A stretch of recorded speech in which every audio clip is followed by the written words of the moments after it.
Muy buenos días. Acá en Buenos Aires son algunas horas más tarde, son las 10:30, pero encantado de haber escuchado tu discurso de apertura, María. Me pareció espectacular. Me pareció que todos los empresarios latinoamericanos deberían escucharlo, entenderlo y practicarlo. Y abre y nos permite iniciar este panel con bien inspirados. A los que me acompañan, al que más conozco acá es a don Gustavo Lázari, gran amigo de muchos años y un empresario luchador y valiente que realmente encarna todas las virtudes de carácter que deberían tener los empresarios latinoamericanos. Muy bienvenido, Gustavo. Bienvenida, Verónica Razzini. He escuchado maravillosos comentarios sobre tu carácter y tu personalidad. Muy bienvenido, Andrés Bernal, también por tu actividad empresarial espectacular.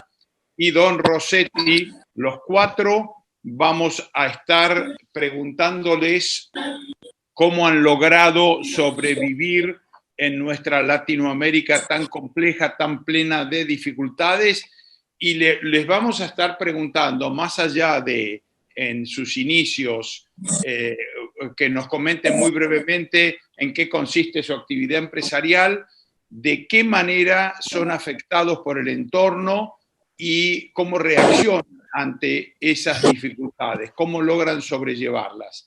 Entonces, vamos a empezar con don Gustavo Lázari, preguntándole, ¿quién es Gustavo Lázari? ¿Cómo andás, Eduardo? Gracias por esta linda invitación. Mirá, me hiciste la pregunta más difícil, esas cosas no se saben, ni se preguntan ni se contestan, no sé. Mirá, yo tengo la suerte de continuar un emprendimiento familiar de muchos años. Fabricamos fiambres a partir de la carne de cerdo, procesamos la carne de cerdo. Además soy economista y además me preocupa mucho el entorno. Me preocupa, como ahí decía un poquito María, que cada uno podamos cargar una mochila, no más allá con el peso que queremos ponerle, ¿no? Podemos aguantar algún impuesto, alguna cosita que no nos gusta, pero que el 90% de la mochila no sea para otro, sino sea para uno o para lo que uno elige. Metiéndome un poco en el tema, te comento que una actividad como la mía, pero a ver, yo no quiero ser autorreferente porque no me gusta, no soy ejemplo de nada y no me gusta ponerme como ejemplo. Es más, a muchos les recomiendo no seguir mi ejemplo, ¿no? Pero el punto es el siguiente. Una actividad que es la elaboración de alimentos en un país como la Argentina, casi todo el mundo, pero en Argentina particularmente, tiene controles relativamente razonables, impuestos relativamente razonables, ¿no? Pero además tiene un sobrecontrol y una sobretasa impositiva que la hace muy difícil de llevar a cabo. ¿Vale para alimentos? Sí. Perdón, Gustavo, ya ahora vuelvo sobre vos, pero antes vamos a aprovechar y terminamos de hacer una presentación de cada uno de los panelistas para saber a qué se dediquen, y ya paso a interrogarte sobre cuáles son las torturas a las que te somete la estructura burocrática argentina. Podemos continuar entonces. Me gustaría que don Verónica Razzini me cuente quién es y a qué se dedica. Verónica, ¿estás por ahí?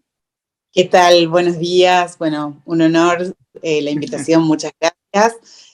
Bueno, les cuento que yo soy empresaria rosarina de la provincia de Santa Fe, en Argentina, tercera generación liderando la empresa. Formo parte de un equipo que hemos armado con mis hermanos. Y bueno, estamos en el rubro construcción, ¿sí? Tenemos 3 empresas, todas en el mismo rubro, hormigonera, recicladores áridos, comercializamos materiales para la construcción también. La empresa la inició mi abuelo en los años 60. Bueno, continuó mi padre y hoy nosotros estamos tratando de llevarla adelante. Es Bueno, un contexto bien complejo, ¿correcto? exactamente, exactamente. Que El año te ha llevado a convertirte en la heroína de María. El año pasado nos tocó atravesar una situación límite, donde sí, No nos cuentes, porque queremos saber los detalles de la pelea bien, y la parte ideológica y cómo reaccionaste ante semejante cuadro. Entonces vamos bien. a presentar a don Andrés Bernal. ¿Está por allí don Andrés? Sí, señor. ¿Cómo estás, ¿Y Eduardo? quién es don Andrés Bernal? Bueno, ningún don Andrés, solo Andrés. Andrés Bernal es un empresario innovador colombiano que lucha todos los días por sacar adelante su empresa. Tengo la fortuna de ser empresario porque es una delicia hacer lo que hacemos.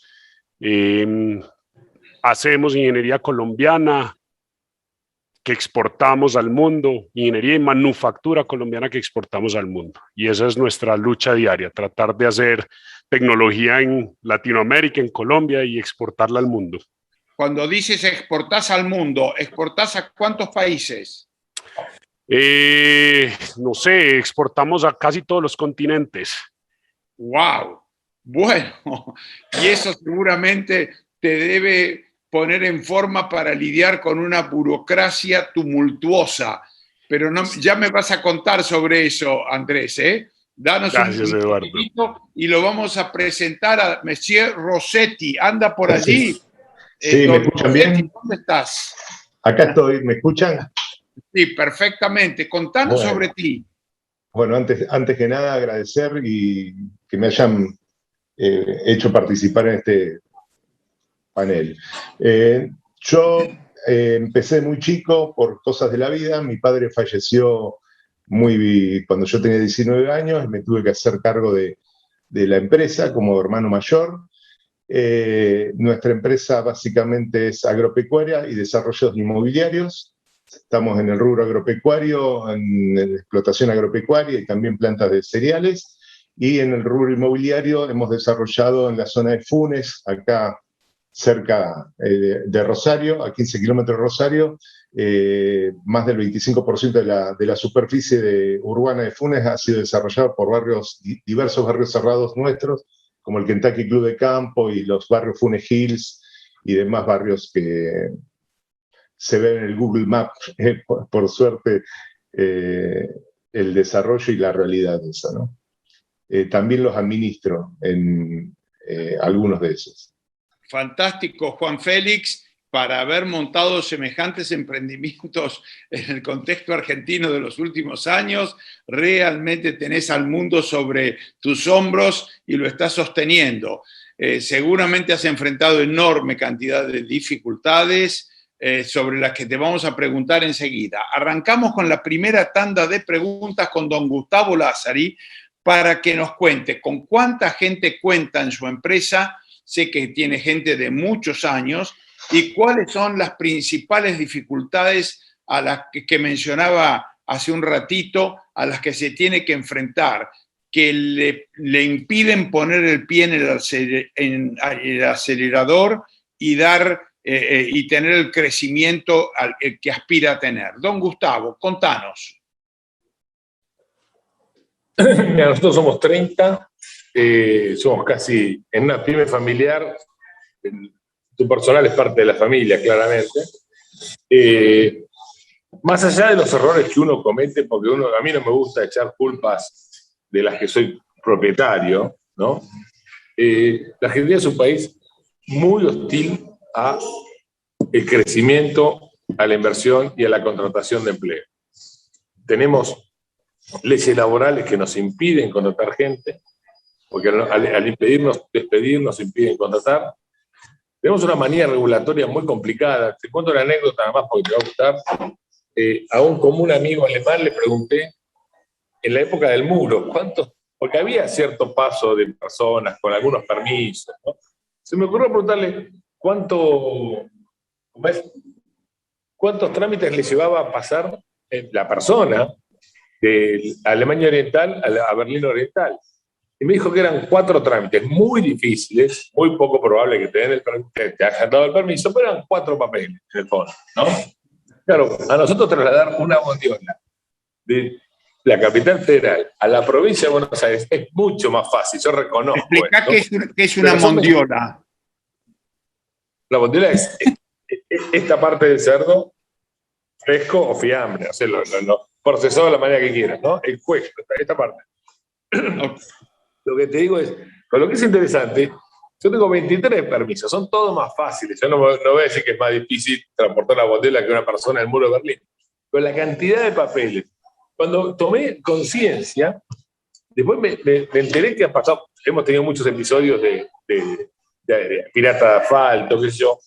Y vos sabés que los fleteros se abrazan a la carpeta, te agarran la carpeta así y te dicen, no, pará, llévate la camioneta, pero no me saques los papeles, porque esto es imposible de conseguir de vuelta. Cuando empezás a revisar los papeles, esto es muy loco, los papeles son iguales. Claro, no podés pedir tantas cosas de un auto. Entonces, 3 organismos te piden los mismos datos, número de motor, número de chasis, y las cédulas son casi fotocopias. Bueno, ahí te habla de una superposición brutal, y lejos de haber amainado, ha aumentado, cada vez es peor. ¿Okay? Yo te puedo pasar un video cuando quieras de 2 personas con una cinta métrica midiendo el auto en una camioneta para verificar que la camioneta que estás verificando es igual a la que compraste. O sea, yo no conozco muchas personas que cambien su vehículo para poder trabajar. Bueno, ese grado de locura es todos los días. El cambio de industria un minuto, porque la industria del pollo lo contó bien, y en el caso de nuestro es absolutamente igual. Un pollo tiene 45 días desde que nace hasta que está en tu mesa en formato de milanesa o lo que sea. ¿Okay? En 45 días tiene 160 trámites el pobre pollo. ¿Okay? Entonces, yo lo que te nombré de cómo transportar una bondiola son 23, solo el transporte del producto final. Si vamos para atrás, desde la producción del animal hasta el final de la elaboración dispuesto en el cliente, estás hablando de 160 trámites. Lo cual, algunos son de renovación anual, otros mensuales, otros son diarios, y la Argentina se ha convertido en la economía del permiso. Te cuento otra anécdota chiquita más. Dale. Cada mañana, lo que pasa es que lo hacemos, es tan imperceptible que parece que es fácil. Esto no es lo que te impide crecer, es la sumatoria de estas pequeñas cositas. Cada mañana, cualquier argentino que tiene que vender algo, tiene que pedirle 4 permisos al Estado, por lo menos en mi gremio. Permisos, porque la factura electrónica está concebida como un permiso. El repito, electrónico es lo mismo. Si no vuelve la habilitación de la FIP, no podés salir. ¿Okay? El certificado sanitario, y el más ridículo de todos, uno se llama COT. COT era Código de Operación de Traslado, donde tenés que decirle vía sistema por qué ruta va a ir tu camión, para qué va a ir y a dónde va a ir. Y ahí la autoridad provincial, de fiscal provincial, te autoriza a salir o no. En el fondo, es un montón de permisos que tenés que tener para que después te puedan parar, coimear y apretar cualquier autoridad. Para completar este primer bloque, Gustavo, esa era la pregunta. ¿Cuál es la naturaleza de esos permisos? ¿Por qué se implementan? ¿Cuál fue la mente kafkiana que los inventó y por qué? ¿Para qué? Mira, primero déjame aclarar que te estaba hablando solamente de permisos de traslado. Cuando construís es otra cosa, cuando procesás es otra cosa, cuando inventás un nuevo producto, olvídate. Tenés que demostrar que no inventaste la bomba atómica para el coreano del norte. Para mí la naturaleza y el origen hay 2, y son complicados. Uno es quizás el exceso de paternalismo del Estado que quiere proteger gente y desconfía de las personas que queremos vender cosas y le hacemos protegiendo gente, porque si yo vendo cosas que son malas, la gente no me compra. Entonces mi propio interés me lleva a proteger. Pero el Estado desconfía de eso. Entonces tenés muchas normas sanitarias de ese tipo, que algunas, bueno, serán salud posible, otras no importa. Pero por otro lado, hay mucha norma pública de origen privado. Y es cuando el Estado es utilizado como botín, porque un particular que no tiene soluciones en el mercado dice, yo soy verificador. yo soy homologador. Yo trabajo de registro de la propiedad. Con lo cual, es la norma más difícil de sacar, porque ya tiene un ganador privado al lado. ¿Okay? El Estado nos obliga a cumplir algo para que este tipo tenga una renta extraordinaria. ¿Estamos? Esa es la norma, yo lo llamo regulación pública de origen privado. Y en el fondo hay un profundo desprecio a la creación y al trabajo. Eso, en el fondo, es así. Son mecanismos de parasitismo para darle comer a ñoquis, daría esa impresión. Vamos a parar aquí, enseguida volvemos, Gustavo, pero me gustaría que doña Verónica Razzini me cuente por qué motivo tuvo que, en relación a la actividad productiva que lleva a cabo, tuvo que lidiar con sindicalistas, cuál fue el problema que se originó y ¿qué planteo realizó ustedes como empresarios para enfrentarse a ese desafío? Adelante, Verónica. Bueno, Eduardo, te comento. Nosotros el año pasado, intentando abrir luego de la pandemia y de la cuarentena, que no nos permitía trabajar, un día nos encontramos con que vamos a realizar nuestras actividades y no podíamos ingresar a los lugares y teníamos el desembarco de Normandía con colectivos. El sindicato de camioneros decidió que quería venir a ingresar a nuestras empresas de una manera completamente ilegal, ¿sí? A través de una extorsión. Pero para entender un poco mejor, ¿cuánta gente trabaja? ¿Por qué hablas de empresas y no de empresa? Y al mismo tiempo, si tienen ustedes que trabajar con camioneros o con agentes externos, que son los que provocaron este conflicto. Contame un poquito. Bien, nosotros tenemos 3 empresas diferentes, son 3 tipos de quit distintos porque son empresas que realizan diferentes actividades, ¿sí? Bueno, justamente ellos llegaron a la recicladora de áridos, ¿sí? Camioneros, vino a la recicladora de áridos queriendo meterse dentro de la empresa y diciendo que nosotros teníamos que cambiar el encuadre de nuestros empleados, cuando el encuadre gremial no lo decidimos nosotros, sino que lo decide la actividad que realizamos. Nosotros reciclamos áridos, por lo cual nada tenemos que ver con el sindicato de camioneros, ¿sí? Vero, ¿qué son los áridos? Nosotros reciclamos todo lo que es residuo de construcción, ¿sí? Lo transformamos, todo lo que es una demolición, la transformamos, la procesamos para volver a reutilizarla en nuevas construcciones, ¿sí? Por ejemplo... ¿Qué pretendía? Sí, perdón. Sí, los escombros los transformamos en granza con diferentes granulometrías y lo mismo hacemos con el hormigón. Así que lo procesamos y lo volvemos a reutilizar en diferentes nuevas obras. ¿Y qué pretendía Camioneros cuando vos recién mencionabas la reclasificación de tu personal? ¿En qué posición estaban antes y qué pretendía el gremio de camioneros?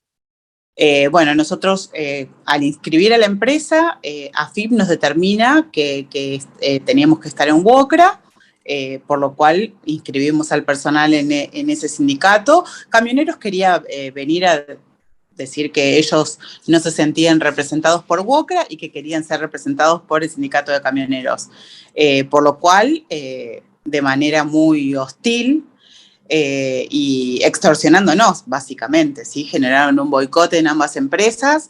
De nuestros casi 100 empleados, 20 participaron de estas manifestaciones, de repente dejaron de trabajar y al ver que nosotros no cedíamos ante la extorsión, comenzaron a bloquearnos, a no dejarnos trabajar.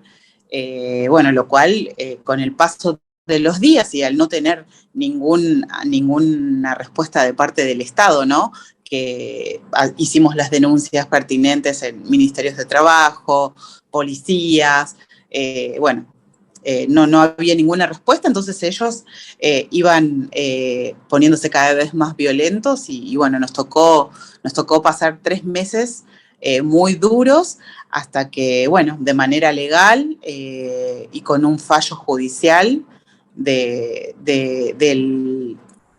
un juez, bueno, logramos Mientras tanto estaban rodeados y bloqueados, no podían operar, no podían sacar sus materiales de la fábrica. Exactamente. Eso también nos sucedió, no solamente en la producción en áridos, sino que también nos ocurrió en el corralón de materiales para la construcción, por lo cual la gente que nos había comprado los materiales no podíamos entregárselo. Teníamos el material dentro de los depósitos, pero no podíamos repartir porque teníamos amenazados a proveedores, clientes, empleados que estaban trabajando, porque obviamente Cuando decís amenazados, ¿te amenazan con incendiarte los camiones o las camionetas que sacan los materiales o lastimarte a la gente? Sí, tal cual. Sí, matones tal cual. De la mafia siciliana. Tal cual. Increíble. Y si yo quería arreglar, tenía que ir y presentarme en Pasco 1043, lo recuerdo perfectamente, y sabían dónde estaban mis hijos y me mostraron armas, o sea, fue todo muy, muy, muy complejo. Pero bueno, nunca pensamos en ceder. Bueno, pero frenáis la historia, ahora continuará como en la historia del comisario Montalbano, no sé si lo ves en Europa, un comisario italiano que pone orden en Vigata, en la isla de Sicilia. Enseguida seguimos, pero Verónica, pero quiero que don Andrés Bernal me diga si también a él en Colombia lo someten a torturas que le impiden trabajar en paz y buscando el progreso. Don Andrés, cuéntenos. Eduardo, bueno, nosotros personalmente no hemos sufrido ninguna acción violenta, ¿cierto? Como Verónica, afortunadamente. Pero eso no quiere decir que muchos colombianos no lo hagan. Muchos colombianos sí sufren esas acciones violentas. En nuestros casos, las torturas vienen más por regulaciones y regulaciones que son inútiles, pues, o que lo que hacen es estorbar el desarrollo de las empresas y el desarrollo de los empresarios y el desarrollo del país. En Colombia, pues, obviamente tenemos tenemos altísimos impuestos. Creo que sufrimos de lo mismo que en la Argentina. Más del 70% del valor que generan las empresas termina siendo pagado en algún tipo de impuesto cuando empiezas a sumar los impuestos a la nómina, los impuestos a la renta, los impuestos a todo. Entonces los impuestos son altísimos, pero no solo son altos, sino que son complejos. Entonces hay cualquier cantidad, el estatuto tributario en Colombia es algo imposible de aprender y cambia todos los días. Y uno en las empresas o se dedica a hacer lo que hace o se dedica a aprender cómo es que no comete errores al pagar impuestos, ¿cierto? Al pagar esas extorsiones. Lo que te implica un enorme costo administrativo en materia de contratación de contadores y expertos con lidiar con los impuestos. Así es, pero es que los expertos tampoco existen, porque uno contrata a un experto y al final uno se da cuenta que ese experto comete 1000 errores porque es imposible, simplemente imposible pagar impuestos como lo dice el estatuto tributario. Y el siguiente que uno contrata encuentra que el anterior cometió más errores de esos que uno pudo ver. Entonces, Andrés, si tuvieras que explicar la psicología que hay atrás del burócrata y del político que implementa esos impuestos, ¿por qué? ¿Por qué llena de impuestos al productor? ¿Qué hay detrás? ¿Cuál es el fundamento moral o el fundamento político que hay detrás de esas leyes? Yo creo que no existen. Yo creo que simplemente es una captura de rentas. Es decir, el Estado no es más que un montón de políticos capturando las rentas de lo que otros producen. Como muy bien lo decía Ayn Rand, son saqueadores. De acuerdo. Solamente te agregaría que aún el saqueador necesita una justificación moral para poder dar lugar al saqueo. Y si por lo menos en la Argentina han aparecido una serie de escritores en el pasado que trataban de justificar esto, don García Hamilton, Guillermo Yeats, incluso Juan José Sebrelli, muchos no lo hacían bien, don Armando Rivas, ahora está Lori Sanata, que es un italiano catedrática de la Universidad de Bolonia, pero el punto es, daría la impresión de que en el fondo, sin esa justificación moral, quedarían desnudos. ¿Se te ocurre alguna explicación psicológica que el pueblo colombiano consienta para permitirle a esta gente ponerle ese tipo de trabas a la gente creativa y productora como ti? Sí, yo creo que en términos generales no hemos asumido la responsabilidad de nuestra propia vida y de nuestro propio futuro. Entonces esperamos que alguien más lo haga por eso, por nosotros, como pueblo. Y ese alguien más no es nadie más que el Estado. Entonces le damos al Estado una justificación para que haga algo por nosotros. Y ese algo que hace el Estado es saquear a unos para tratar de darle a otros. Y detrás de eso hay muchas cosas. Hay el inconsciente colectivo de que la riqueza es fija y no crece, de que la riqueza no se crea, sino que existe y se reparte. Y a ellos les da, y su justificación moral es el tomar esa riqueza que es fija, que hay que repartir y tratar de repartirla mejor. Entonces yo diría que esa es su justificación moral totalmente equivocada, pues, pero eso es lo que hacen los saqueadores. Es un muy buen primer paso, brillante, don Andrés.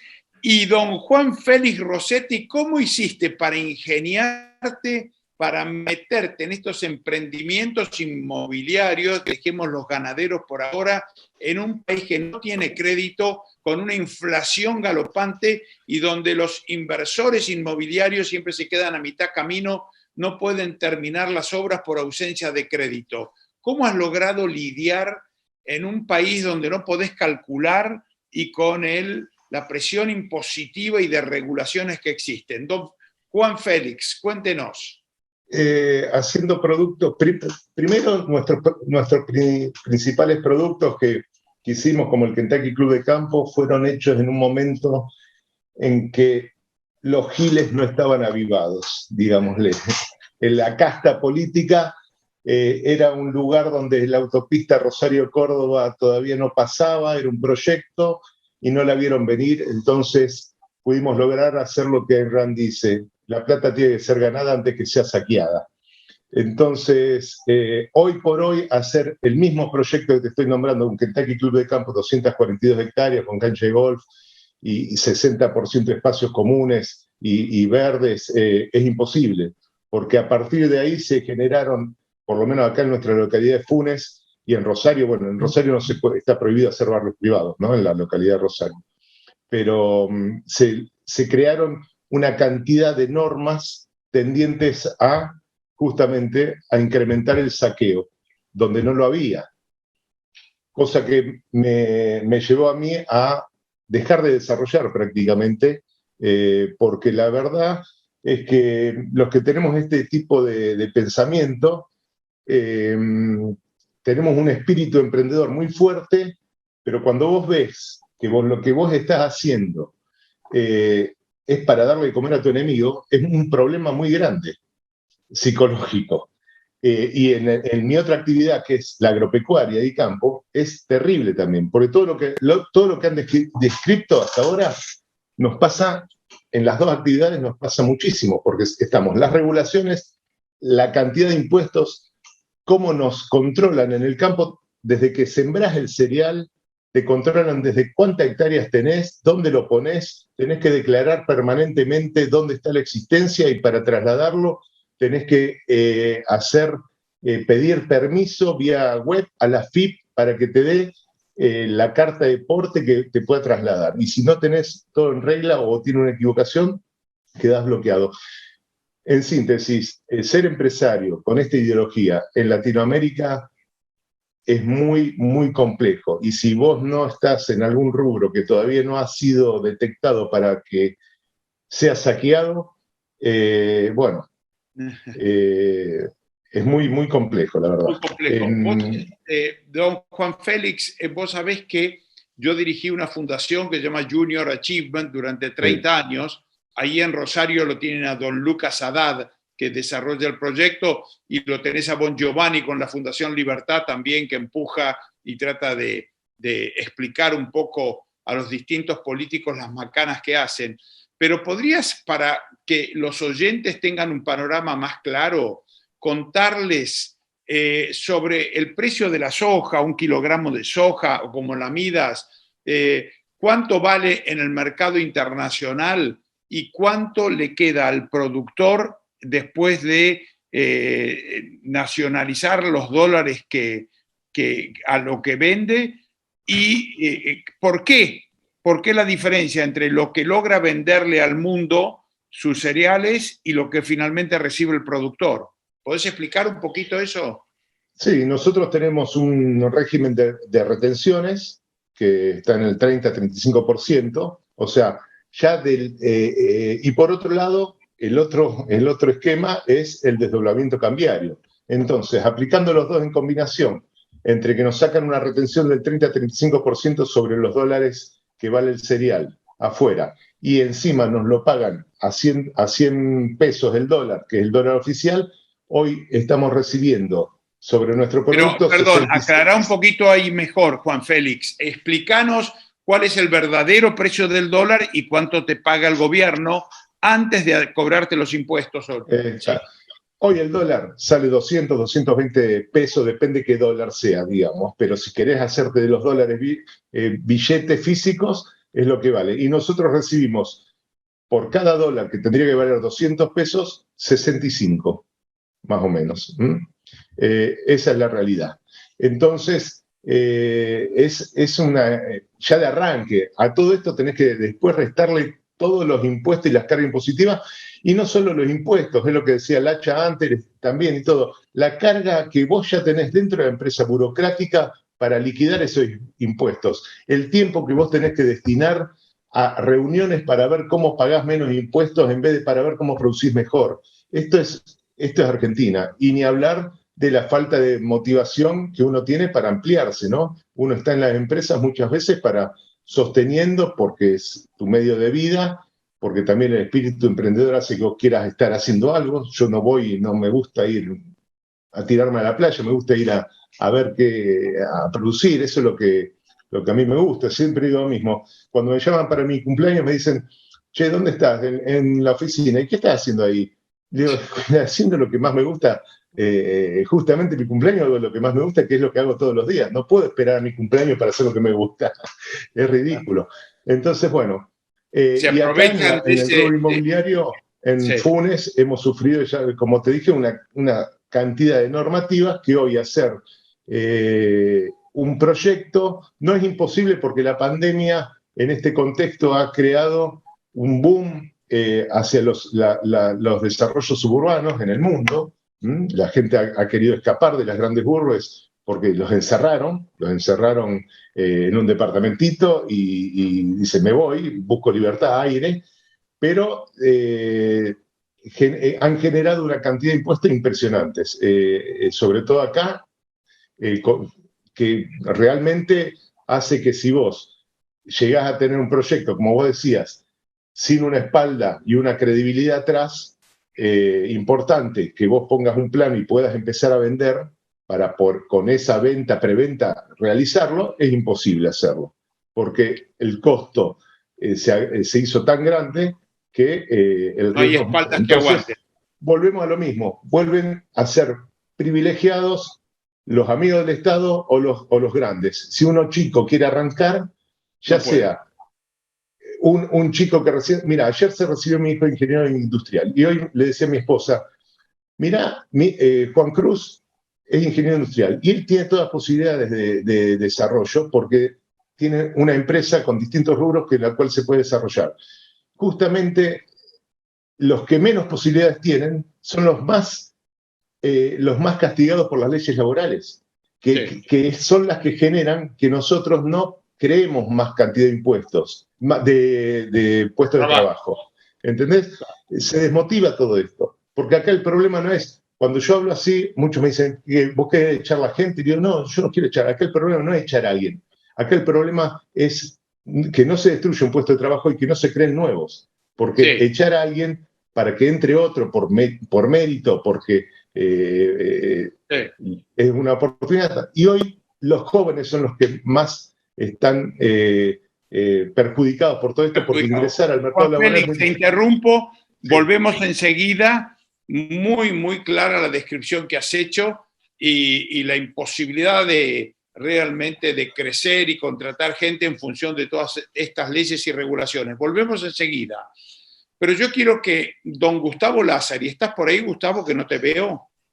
Gustavo me parece que perdió la señal por un rato, así que en todo caso seguí adelante con nuestros otros invitados. Yo le quiero preguntar a Verónica si ella ha, de alguna manera, pensado sobre estos temas morales a los que nos referíamos recién, que Andrés Bernal empezó a elaborar. ¿Existe en la Argentina algún aspecto psicológico o ético que haga que tengamos un poco de odio, un poco de rencor al exitoso y que lleve un poco a la gente a pensar que hasta es preferible heredar que crear riqueza? Este concepto de que vos pensás que la gente cree que cuando uno gana dinero, como decía Andrés recién, lo hace a expensas de alguien más en un juego de suma cero. ¿Has pensado sobre estos temas, Verónica? Adelante. Creo que eso es una construcción que se ha hecho a lo largo de los años en Argentina, ¿no? Hoy el empresario en Argentina está estigmatizado, ¿sí? Somos como monstruos que en vez de celebrar, que creamos riqueza, que creamos valor, que emprendemos, que ayudamos a la gente a que por mérito propio puedan crecer, personas que tal vez no tienen esas oportunidades, ¿no? Y sin embargo parece que tienen que odiarnos. Ese es el concepto, ¿no? Con el que uno a veces se mira, cuando yo en realidad me siento orgullosa de lo que hemos construido con mi familia, con nuestro equipo. Me siento orgullosa de ver crecer a nuestra gente que nos acompaña y qué triste, ¿no? No poder continuar haciéndolo, porque nosotros en muchas ocasiones decimos, no, déjalo para más adelante, esperemos a ver qué pasa, porque es tan complicado seguir dando trabajo, seguir haciendo, uno ya no quiere ni crecer, aparte de las imposibilidades sí. ¿Y qué le dirías a alguien que te dice, bueno, Vero, pero es más difícil para un rico llegar a los cielos que para un camello pasar por el ojo de una aguja? Claro, sí, siempre. Qué bárbaro, ¿no? Cómo yo creo que no nos han llevado las ideas para otro lado. No sé por qué permitimos, ¿no? Los empresarios que se nos pongan en este lugar. Y yo siempre soy muy crítica del empresariado, ¿no? Autocrítica, porque también formo parte. ¿Por qué permitimos los empresarios que se nos pongan en este lugar? Se los estigmatiza, ¿no? Hay un silencio porque yo participo de muchísimas reuniones y foros y siempre me hago la misma pregunta, ¿por qué? ¿Por qué permitimos esto? Porque es como si estuviéramos anestesiados, ¿sí? Como si no hiciéramos nada, nos quedamos ahí mirando y decimos, ¿qué vamos a hacer? ¿Qué vamos a hacer? Pero bueno, ¿cuándo va a ser el momento? Que este es un momento... Vos estás haciendo algo ya, según me contó María. Estás iniciando un movimiento de sublevación. ¿En qué consiste? Así es. Bueno, a raíz de la situación que nos tocó vivir el año pasado, yo conocí a algunas personas con las que, bueno, nos preguntamos, hay un camino y hay que llevarlo a cabo. Sabemos que no es el más fácil, pero bueno, hay que darle para adelante y decidí comprometerme. Y bueno, y por lo menos intentarlo. Voy a intentarlo, voy a dedicar algunos años a estructurar esto, y la verdad es que en los primeros 6 meses es una locura, porque se nos han acercado muchos empresarios. Nosotros en el movimiento lo que hacemos... Explica en 2 palabritas en qué consiste el movimiento. Exacto. El movimiento es una red de ayuda a los empresarios que sufren bloqueo sindical extorsivo, ¿sí? Nosotros lo que hacemos es darle herramientas y acompañar y ayudar al empresario que vive esta situación para que no ceda ante las extorsiones, ¿sí? Tenemos herramientas. Entonces, nosotros les explicamos cuál es el camino que deben tomar, cómo deben hacerlo y los acompañamos, ¿sí? Para que sepan que no están solos. A mí me tocó librar una batalla con mi familia completamente en soledad contra un sistema, no contra un sindicato, porque vos te peleas contra el Estado, te peleas contra la comisaría que no viene, te peleas contra el Ministerio de Trabajo que te pone palos en la rueda, te peleas contra los municipios, las gobernaciones que no te ayudan cuando te están cometiendo delitos en tu cara, pero bueno, hay un camino para dar una batalla. Y además, Vero, si empezás a los tiros, terminás presa vos, así que muy delicado el equilibrio, ¿no?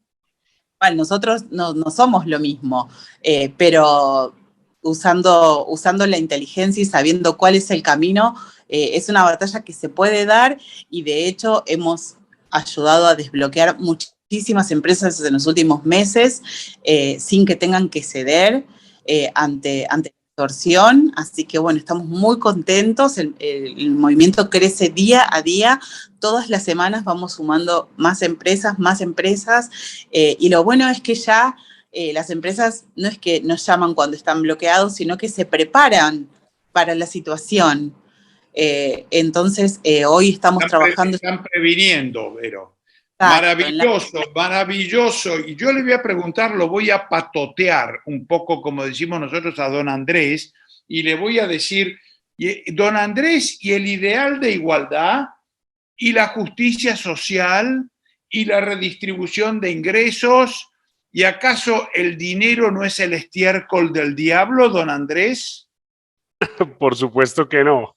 Hay muchos conceptos que en mi opinión son muy errados y que son lo que le da esas columnas vertebrales a esa idea moral de que hay que redistribuir la riqueza y que todos necesitamos ser iguales. Y la igualdad es un ideal nefasto. ¿Qué tipo de igualdad? Igualdad en posesiones materiales. ¿Por qué? Si es que la riqueza misma es un concepto subjetivo, la riqueza para todos es distinta. Entonces yo creo que esos conceptos le dan, digamos, la base a aquellos saqueadores para que, basados en esos conceptos, saqueen a los empresarios. Y cuando hablamos de empresarios, yo quiero hacer una claridad aquí, cuando hablamos de empresarios, estamos hablando desde el empresario más chico que tiene una venta pequeña de algo hasta el empresario más grande que ya tiene una multinacional. Entonces, empresarios ahí somos todos. Pero déjame preguntarte esto, también en la Argentina por lo menos se diferencian 2 tipos de empresarios, el empresario y el empresaurio. ¿Ocurre lo mismo en Colombia? ¿Existe esta segunda clase de empresarios? Claro que existe, y ahora se está empezando a acuñar el término también. Y los empresaurios, para quienes no conocen el término, son aquellos empresarios que cooptan el poder que tiene el Estado para que se generen leyes en beneficio propio y en contra de los demás. Entonces, esos son los que en Colombia hemos empezado a llamar empresaurios. Son aquellos grupos de poder que compran el único servicio que en mi opinión puede prestar bien el Estado, y es el de la corrupción, para que el Estado genere leyes a favor de unos, perdón, y en contra de la gran mayoría. Esos son los empresarios. Y los empresarios son aquellos que se levantan día a día a trabajar en su negocio, y no importa el tamaño. No importa el tamaño, pueden ser empresarios muy pequeños, empresarios con empresas muy grandes. Al fin y al cabo es la misma función. Te agrego una pregunta acá en este bloque, Andrés, para que nos expliques un poco cómo juega dos roles, el tema del narcotráfico en relación con la vida empresarial y el tema de la guerrilla en Colombia. ¿Afecta a las actividades productivas? ¿Es un fantasma que está allí dando vueltas? ¿Tiene solución ambos temas? A ver, yo creo que sí, afectan muchísimo. En Colombia, por ejemplo, yo te pongo un ejemplo, cuando nosotros exportamos algo, uno de los controles más complejos es el tema de la policía antinarcóticos en los puertos. Entonces aquí la carga de la prueba se ha invertido y todos tenemos que demostrar que no somos narcotraficantes. Que no esconden droga. Que no escondemos droga. Entonces nosotros exportamos unos hornos que tienen unas cámaras al vacío y tenemos que mandar un funcionario a puerto para que el policía antinarcótico no perfore las cámaras al vacío a ver si adentro hay droga. Entonces todo, es decir, eso ha invertido, eso genera costos y eso ha invertido la carga de la prueba. Y en relación al tema de seguridad y el peligro latente de que realmente la guerrilla pueda llegar a terminar tomando el poder y convertir a Colombia en Cuba. Yo creo que nos vamos a convertir en Cuba si seguimos con las políticas y los pensamientos que hoy abundan en la sociedad, ¿cierto? Y la filosofía que hoy abunda en la sociedad. La guerrilla ya no se tomó el poder en Colombia, hace ya 20 años que se eliminó la posibilidad, o casi 20 años que se eliminó la posibilidad de que se tomaran el poder por las armas, entonces ese no es una amenaza en Colombia. Existen los grupos, siguen disidencias de la guerrilla y de grupos del narcotráfico, porque mientras eso sea un negocio cuyas rentas se multiplican por de ilegalidad, pues obviamente seguirán habiendo quienes vivan de ese negocio tan lucrativo. Pero hoy no es en Colombia lo que era hace 20, 25 años, que había muchísimo peligro en desarrollar pues tu actividad. Sigue habiendo muchísima violencia, no se puede esconder, sigue habiendo muchísimos empresarios pequeños del campo que son obviamente afectados por todo este fenómeno de violencia que se genera alrededor de la ilegalidad del narcotráfico. Entonces, por supuesto que ocurre, pero en términos generales los colombianos estamos libres de pensar. Aprendido a lidiar con ello. Tal vez Uribe también ha hecho un trabajo en ese sentido de desmontar un poco la guerrilla, y el tema que van a tener que encarar en algún momento es el tema de la legalización de las drogas y una discusión a fondo sobre si realmente no va por allí la cosa como para frenar el consumo. Es difícil, ¿no? Y realmente la discusión de fondo es si el Estado tiene que estar frenando, como en la época de Al Capone, el alcohol. Son temas de fondo para discutir. Pero yo lo voy a torturar un poco a don Rossetti, preguntándole si la necesidad crea derechos. ¿Acaso usted está en contra de vacaciones pagas? ¿Está en contra de que la gente tenga una casa? ¿O está en contra de que ayudemos a la gente con los famosos derechos sociales? ¿No debemos hacer algo por todos aquellos que manifiestan necesidades, don Juan Félix? ¿Cómo tratamos estos temas? Mira, acá se han ingeniado para cambiar la palabra caridad por derecho. Ese es uno de los logros que han tenido los socialistas. Y el Estado, justamente con toda esta cantidad de presión impositiva, ha adquirido el monopolio de la caridad, llamando. O sea, ya no le da lugar a los empresarios prácticamente a que hagan caridad porque se la lleva todo el Estado. Ese es el mecanismo que está sufriendo. Y después, el Estado permanentemente lo que trata es de demonizar. El Estado y todos los que tienen la mentalidad saqueadora, que avalan las cosas que hace el Estado, porque acordémonos que hoy tenemos vecinos que no vienen a robarnos a nosotros, pero que están totalmente dispuestos a darle el poder al Estado para que lo haga en su nombre, que es lo que está pasando. Claro. Entonces, ahí tenemos un problema que es la batalla cultural. Acá, mira, yo en la Ciudad Rural Argentina la otra vez estábamos debatiendo el tema de la imagen del sector agropecuario. Y yo digo, mira, acá el problema, todos saben que el sector agropecuario es un sector noble que trabaja la tierra de sol a sol y ni hablar de la ganadería y todo. La realidad es que la gente, este es un tema psicológico, nosotros no tenemos que decir que somos buenos, ya lo saben, trabaja. Lo que ellos necesitan psicológicamente, la sociedad, es que nos demonicen para no sentirse culpables del saqueo que provoca avalando las políticas. Porque hoy el problema está en que metiendo retención al sector, metiendo más impuestos al que produce, le dan votos. Déjame que te interrumpa acá, Juan Félix. Impecable el análisis, pero quisiera meterme un poquitito en temas específicos, que me hagas definiciones muy breves. Te toco 4 o 5 bien rápido. ¿Por qué la inflación es mala? ¿Te perjudica de alguna manera? La inflación perjudica al más necesitado. La inflación es un impuesto no legislado. Es la realidad. ¿Por qué perjudica al más necesitado? Al más necesitado porque es el que sufre, digamos, la suba de impuestos y la degradación de su salario, principalmente, ¿no? Del asalariado de la clase media. Bien, hoy frene ahí. Crédito y tasa de interés.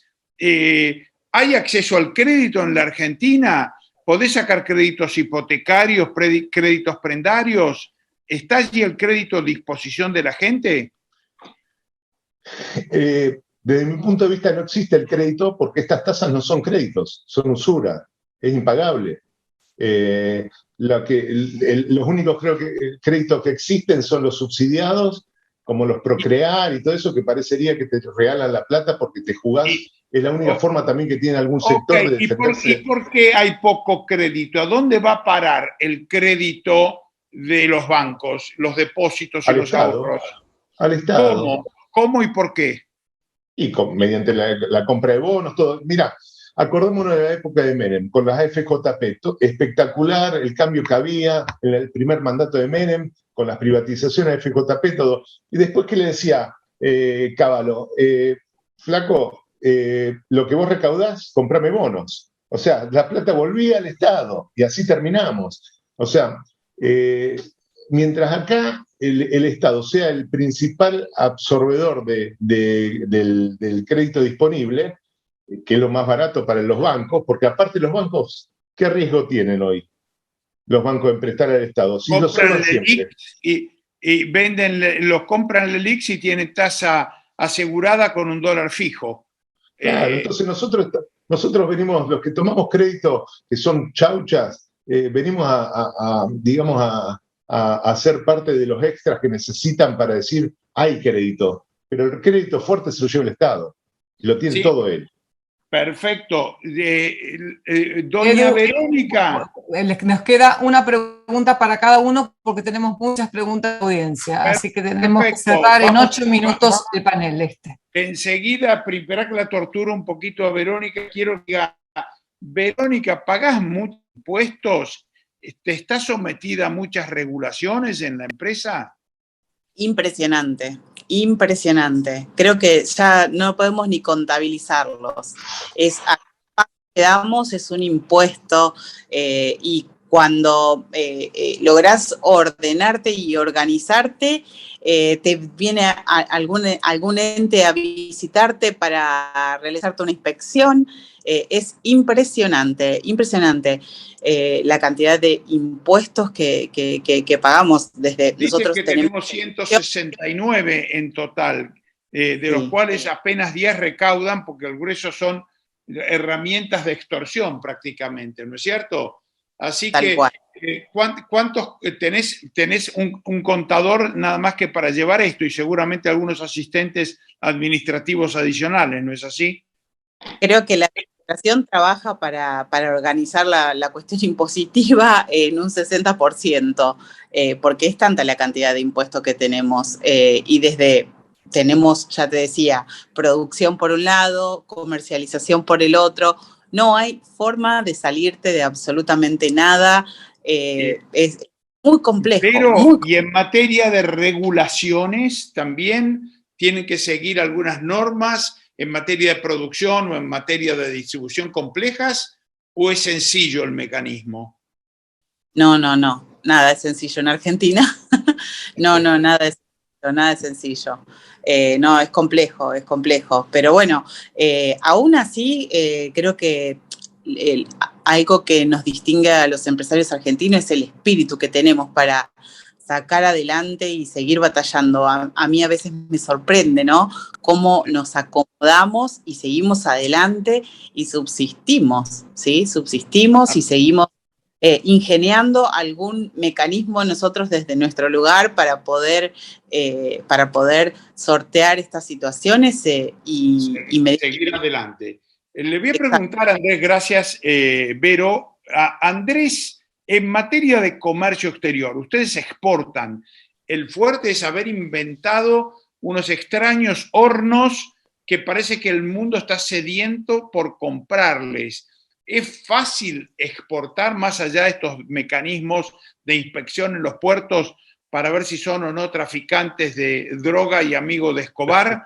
¿O qué clase de complejidad? Y en materia por lo menos cambiaria, si venden algo al exterior, ¿les hacen algún tipo de retención o impuestos sobre la venta al exterior, Andrés? Hay ciertos mecanismos que uno puede utilizar. Hay un HIT, por ejemplo, que es la empresa nuestra, está en una zona franca.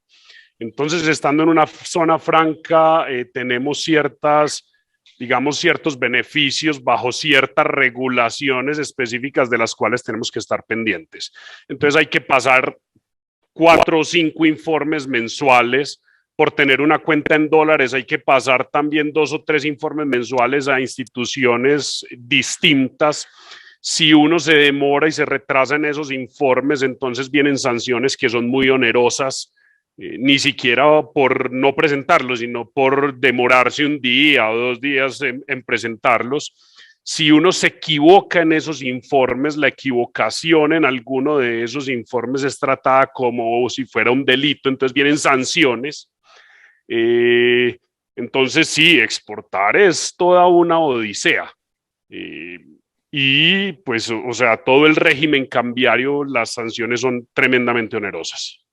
Tremendo. Vamos a concluir este panel con una reflexión final de cada uno con esta pregunta, pero vamos a empezar con Juan Félix Rossetti preguntándole, si fuera nombrado gobernador de Santa Fe, o mejor aún, presidente de la República, don Félix, ¿cuáles son las cosas en las que pondría foco? Nómbreme 4 o 5 medidas imprescindibles para que la Argentina salga de la miseria y empiece a crecer. ¿Qué hay que hacer, Juan Félix? Bueno, hay que trabajar en 3 patas importantes, que es, primero, en reforzar el trabajo y en tratar de algunos mecanismos de reformular a la gente que va a ser, digamos, necesariamente sacada del Estado para que sea productiva, ¿no? Porque acá hay un problema que si vos de golpe bajás el impuesto, tener un problema social importante. Entonces, tiene que ser una cadena con distintos eslabones que todos tienen que tener su fortaleza. Hay que bajar los impuestos, pero hay que hacer mecanismos en el cual, para bajar los impuestos, que también va a sacar gente de la función pública, va a tener que generar incentivos para que el sector privado la pueda absorber, pero no se absorbe tan inmediatamente porque esa gente, el mayor destructor de la cultura del trabajo es el Estado.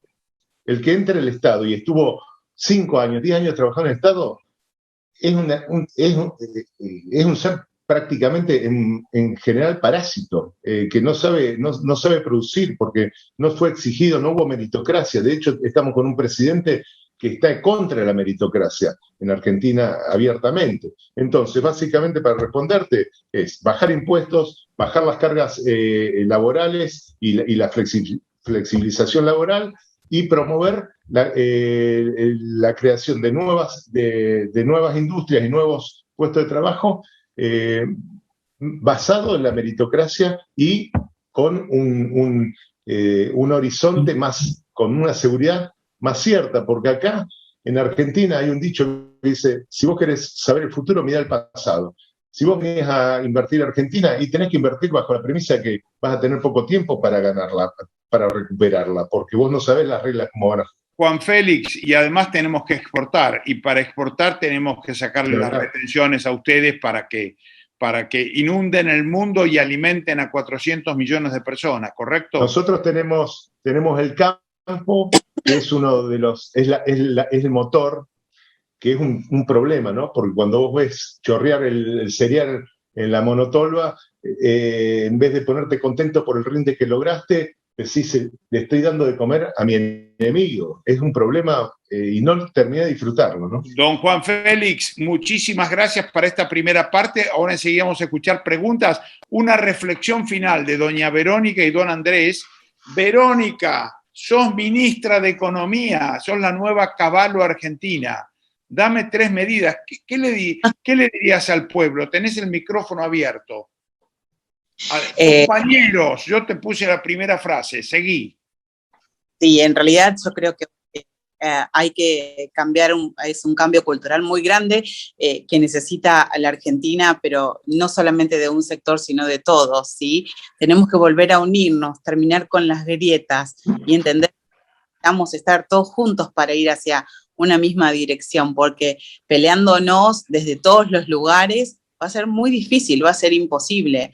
Entonces, principalmente, unirnos para poder tomar directivas y direcciones que vayan hacia un solo lugar, ¿no?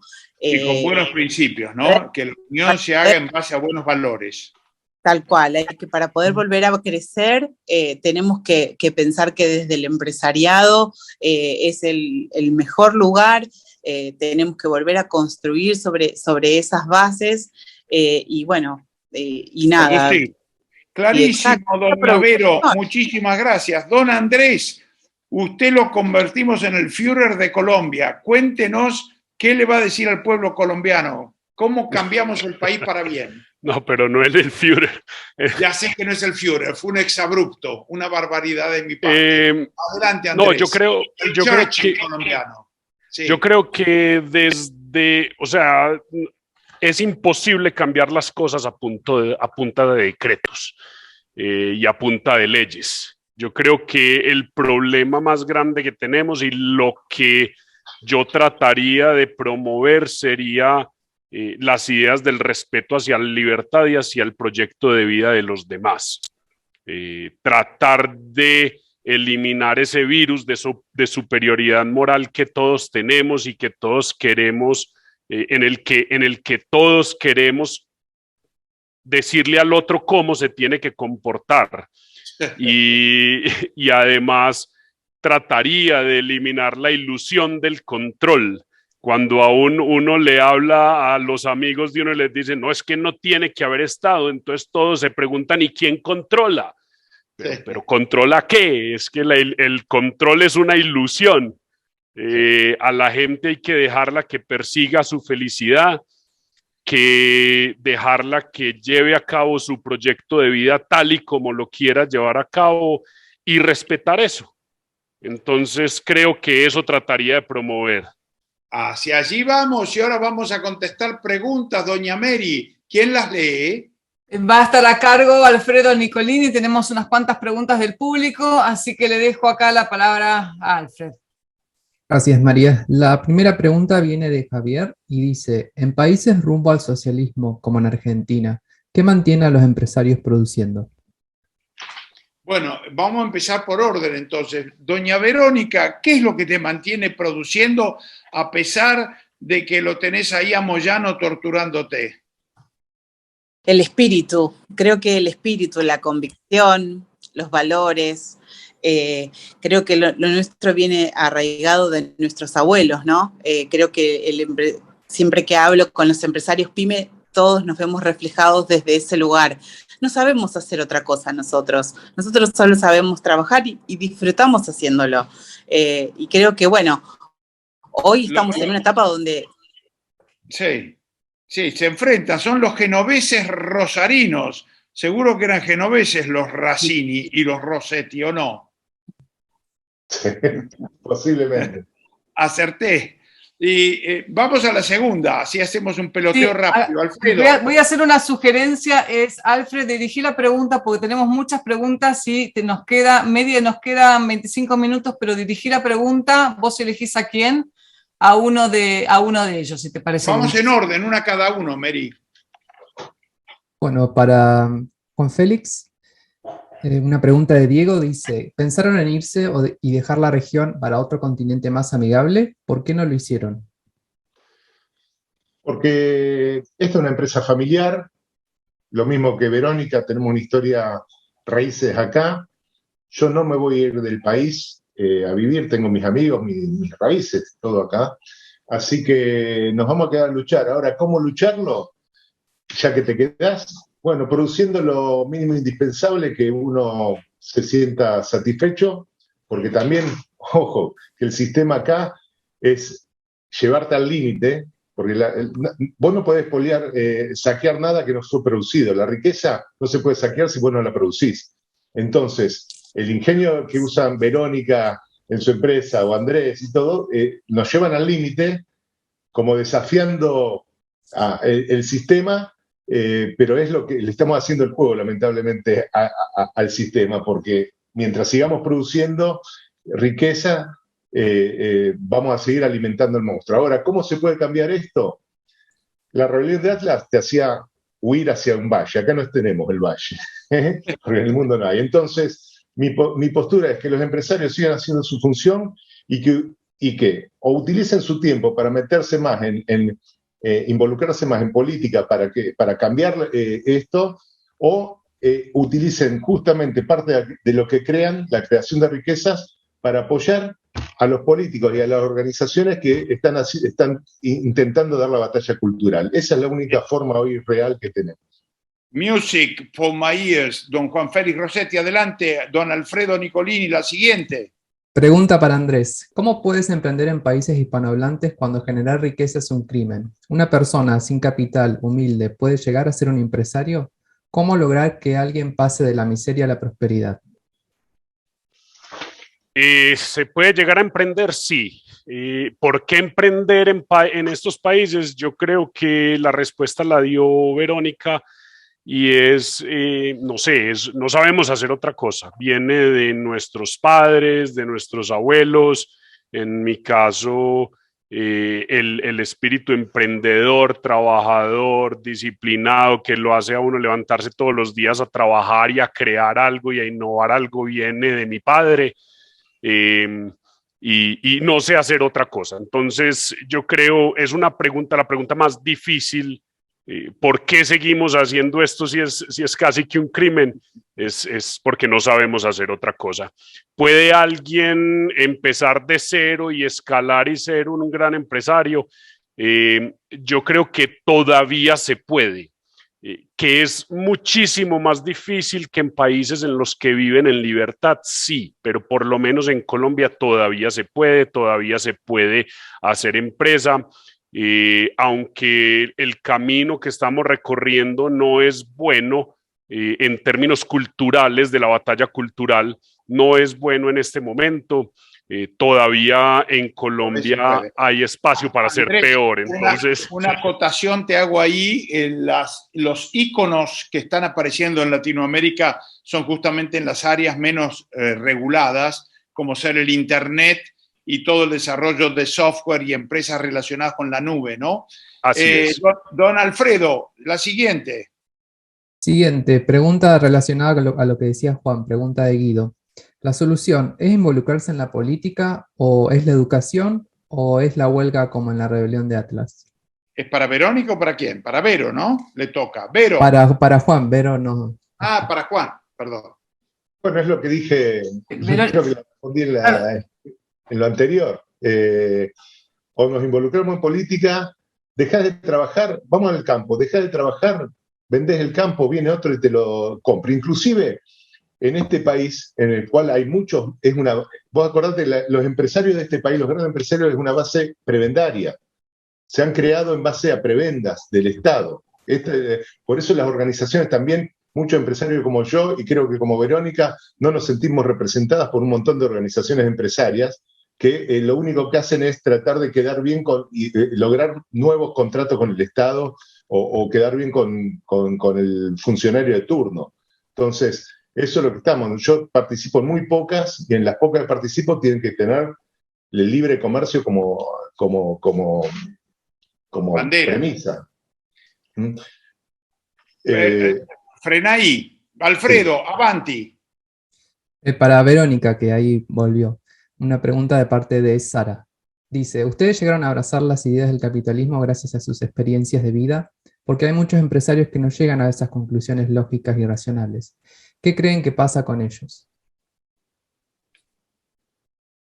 Estás muteada, Ver. Prende el micrófono, Vero. Ahí estamos. Ahora. Sí, ahora sí. Creo que, bueno, el miedo es algo que ha hecho que el empresario se meta muy para adentro. Aquí se señala con el dedo al que piensa distinto o al que se anima a rebelarse como lo hicimos nosotros en algún momento. Y bueno, por eso yo creo que hay que animarse, ¿sí? No hay que tener miedo. Los empresarios tienen que volver a sentir orgullo y eso es un poco lo que yo digo que hay que promover, ¿sí? Y seguir luchando, no hay que bajar los brazos y bueno, y ir para adelante. Vero es un ejemplo de Dagny Taggart, así que, don Nicolini, la siguiente. Siguiente para Andrés. ¿Cómo logramos que la opinión pública se deshaga de la idea equivocada de que la producción y nuestro bienestar dependen de lo que haga el Estado? Sin miedo a dar la batalla cultural. Es que nos hemos dejado meter en la cabeza que el altruismo es bueno, que hay que repartir la riqueza, que los males de la sociedad es culpa de los empresarios, de los que generan riqueza, que el hombre es opresor, y todo eso va llegando al fondo del inconsciente colectivo de la sociedad. Y los empresarios, como decía Verónica, tenemos que volvernos a sentir orgullosos de lo que hacemos. Y muchos lo sienten, pero no son capaces de expresarlo. Somos vergonzantes, nos da pena, nos da miedo de defender la función empresarial y nos da miedo de defender la libertad y la generación de riqueza y el individualismo por encima del colectivismo. Entonces, tenemos que salir a dar la batalla cultural, a defender las ideas de la libertad. Para mí esa es la forma. Excelente. Vamos con la siguiente, don Nicolini. Pregunta para Juan. ¿La pobreza es una condición elegida o es resultado de la falta de oportunidades? ¿Son los pobres víctimas de la sociedad? Los pobres son víctimas de las políticas. El principal derecho que tiene que tener toda persona es el derecho a accionar. O sea, a vos no te tienen que poner la pata arriba. Después, cuando vos tenés mayor de edad y uso de razón, vos tenés que hacerte cargo de tus acciones, ¿no? Entonces, si a vos te ponen la pata arriba y no te dejan, te limitan, o el único camino que te van indicando es la salida laboral, es el Estado para generar toda la burocracia que estuvimos hablando todo este tiempo, llega un momento que el sistema te lleva a lo mejor a que vos mismo te vayas metiendo en un lugar, en un sector de comodidad, que te dan 2 pesos y que realmente no produce nada. Entonces tenemos lo que tenemos, 9 millones de personas que producen para mantener a 20 hoy. Esos 20, ¿qué están pensando? ¿Realmente qué están pensando? Y en el medio de todo esto tenemos los jóvenes, que son los grandes perdedores, que no logran conseguir arrancar con un trabajo digno y que los motive, que tienen la fuerza, ¿no? ¿Por qué? Porque las leyes laborales también generan que se te atornillen en una silla en tu empresa porque tienen 20 años de antigüedad, y vos decís, bueno, me sale muy caro sacarlo porque ya no está rindiendo como antes. Esto es un problema. Entonces, yo creo que el sistema hace que la gente vaya siendo pobre. O sea, directamente decida inconscientemente ser pobre. Don Alfredo, next. Buenísima la respuesta, don Juan Félix, excelente. Da la impresión de que realmente las políticas empujan a la gente a la inactividad y a la pobreza en lugar de estimularlos a ser productivos, emprendedores y aventureros. Yo pongo una nota mía de color. Cuando yo fundé Junior Achievement, las principales frases que me motivaban eran la de los emprendedores americanos que decían, go for it. Impossible is nothing. Just do it. Think big. Esas eran las frases de los emprendedores americanos. Don Nicolini, next. La siguiente pregunta es para Verónica. ¿Por qué las iniciativas como el movimiento empresarial antibloqueos no se generalizan en el mundo empresarial y se extienden a las áreas más afectadas, como impuestos y regulaciones extorsivas? No lo sé. No lo sé. Esa es una pregunta que me encantaría poder responderte. La verdad es que nosotros encontramos un camino, tal vez es porque tuvimos casos de éxito que son los que nos impulsaron, pero no lo sé. Hoy nos encontramos a veces con casos donde decimos, ¿por qué un empresario no se puso a pensar esto antes de que nosotros lo hiciéramos y lo llevó adelante? Y esto pasa hace 20 años. Supongo que en todas las áreas debe ser una situación parecida, ¿no? Supongo que lo habrán intentado, me lo pregunto muchísimas veces y por eso te hablo de generar estos ámbitos de unión, porque cámaras, federaciones, hoy hablas con los empresarios y te dicen que no se sienten representados y no entendemos bien por qué, o creo que, bueno, que la otra pata ha hecho un trabajo minucioso durante muchísimos años, ¿no? De ir bloqueando a todo el que decide dar las batallas y por eso no se ha generado. Pero, y además seguramente el sistema educativo en manos del Estado y de burócratas estatales, con sus mecanismos de adoctrinamiento, contribuye a esto. Don Alfredo, la siguiente pregunta, por favor.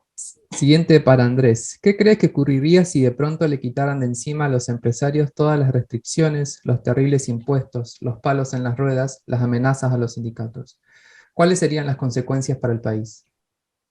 Se eliminaría la pobreza, que es así de sencillo. Si quitamos las trabas, a gente genere empresa, a gente comercie, si quitamos los aranceles, si quitamos tanta regulación que mantiene ancladas las empresas al suelo y que no las deja prosperar, estoy seguro que cualquiera de nuestros países, porque yo creo en nuestra gente, cualquiera de nuestros países sería capaz de eliminar la pobreza.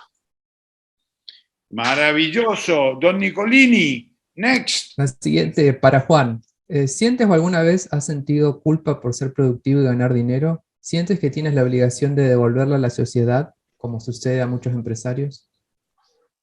No, o sea, a ver, nosotros somos empresarios y nuestro deber es crear riqueza y crear puestos de trabajo. Ese es nuestro aporte a la sociedad. Yo hay veces que me vienen a pedir, no sé, dinero para cambiar el piso de la iglesia. Se lo doy, pero le digo, mi aporte es haber creado 100 puestos de trabajo, haber creado el caldo de cultivo para que un montón de gente se motive para invertir en propiedades acá en Funes y de puestos de trabajo. Y yo soy bueno por eso, no por la donación que hago de $10.000 o pesos en un piso. Es mucho mayor lo otro, pero la gente parecería que te cataloga por la caridad que vos haces, y encima tenés un Estado que, como vuelvo a decir, se hizo monopolio de la calidad, tomó con todo lo que te saca, y te viene con frases que muchos empresarios, como la frase la responsabilidad social empresaria.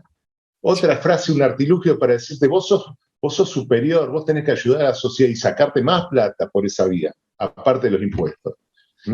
Entonces, y acordame una cosa, hay que separar muy bien lo que son los empresarios de los empresarios, porque lo que venimos hablando acá es que no hay representatividad de los empresarios. ¿Por qué será? ¿Qué pasa con las cámaras? ¿Son cámaras empresarias o empresarias? Ese es un poco el tema, porque imagínate en el campo. Juan Félix, créditos subsidiados, economía cerrada, subsidios, eso buscan las cámaras.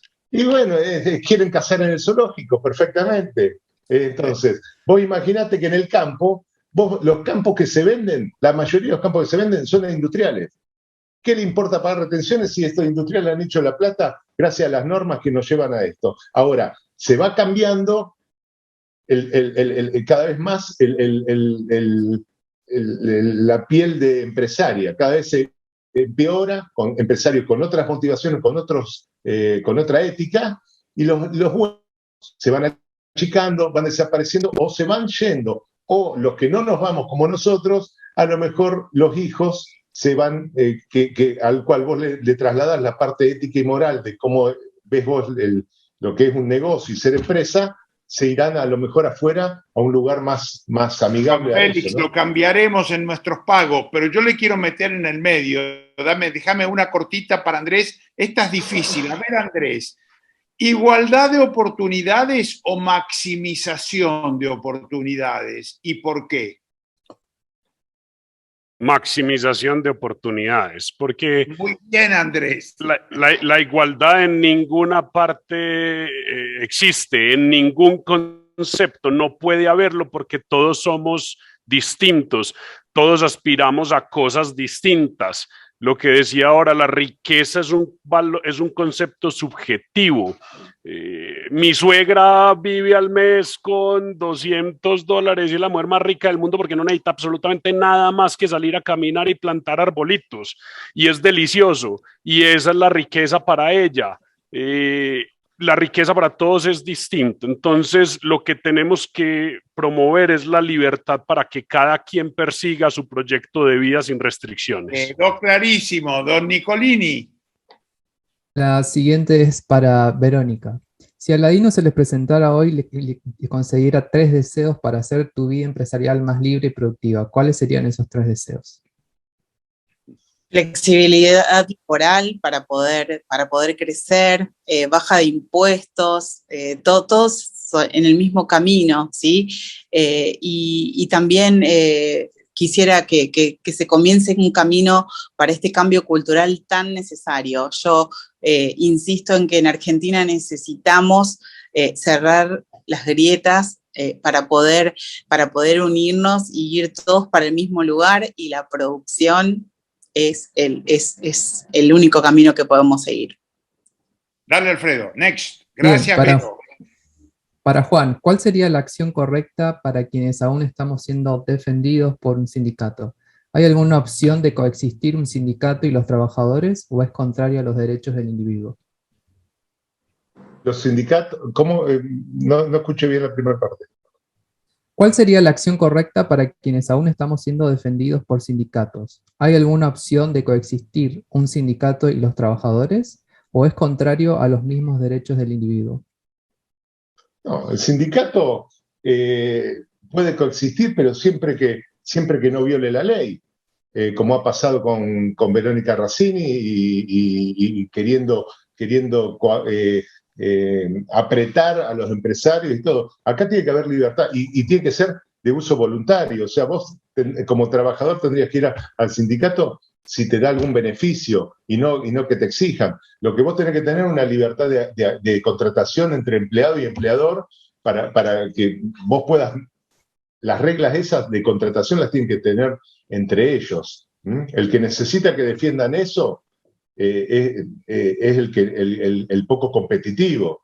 Y bueno, y obviamente el sindicato tendría que estar peleando mucho más para que flexibilicen las leyes laborales, para que las industrias y las empresas sean mucho más viables y que se creen muchos más puestos de trabajo, con los cuales van a tener más oferta y por ende van a poder competir más en busca del salario, porque hoy no.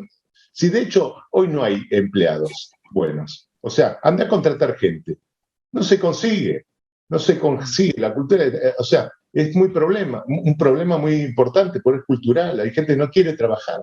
Entonces, yo creo que los sindicatos tendrían que tener un cambio, es parte de la guerra cultural que tenemos que hacer, un cambio de paradigma, de qué es, de ver que los beneficios no son meter a un trabajador proteger a un trabajador mediocre, sino que darle la oportunidad a todos los que quieren trabajar de que puedan competir y ofertar sus servicios al mejor postor, ¿no? Perfecto. Don Nicolini, ¿cuánto tiempo nos queda, Mary? ¿Hacemos una ronda más? Nos queda una pregunta más y ya vamos a ir cerrando el panel para dar espacio al siguiente.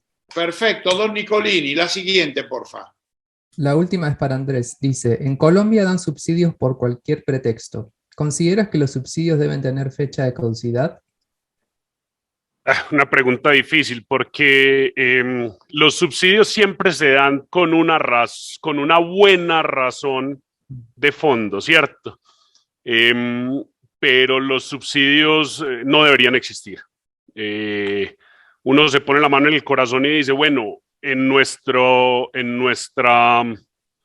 sociedad hay mucha pobreza, entonces hay que subsidiar esa pobreza y podemos escoger hacerlo, ¿cierto? Pero si nos vamos a un mundo ideal en el que hay una libertad para que todos hagamos y todos salgamos adelante fácilmente, los subsidios no deberían existir. Hoy son un mal necesario. ¿Hasta qué punto? No lo sé, no soy experto en el tema, pero por supuesto que creo que deberían tener una fecha de caducidad y muy rápida. María, ¿quedan más preguntas, Alfredo? No. Se acabaron. Entonces, simplemente de mi parte, yo quiero felicitarlos a los tres, brillantísimos, valientes, committed, como dirían los americanos, comprometidos, aman sus profesiones, irradian pasión por sus distintas actividades, así que de parte de los que estamos mirando cómo ustedes producen, nuestro beneplácito, nuestra admiración por ustedes, nuestro agradecimiento. Sepan que también desde el mundo educativo, los que estamos en contra de la educación estatal y favorecemos iniciativas privadas, estamos todos trabajando bien unidos para tratar de crear un frente que favorezca la actividad productiva, que favorezca la actividad contractual, que favorezca la actividad de seducción. Vos me haces sentir bien y yo te hago sentir bien, y que podamos eliminar la actividad de violación. Si vos no me haces sentir bien, yo te hago sentir mal. Señores, María, ¿tenés más temas para desarrollar en Rancón o se les acabó la lata? No, tenemos mucho más. Esto fue el inicio solamente. Primero que todo quiero agradecerles. Gustavo se tuvo que ir un rato antes porque estaba con problemas de señal, pero realmente Andrés, Verónica, Juan Félix, ha sido un placer contar con ustedes, una súper admiración de mi parte, y creo que han dejado muy bien sentado el contexto, digamos, de lo que le pasa al empresariado en Latinoamérica, y han dejado una muy buena semilla para lo que viene a continuación.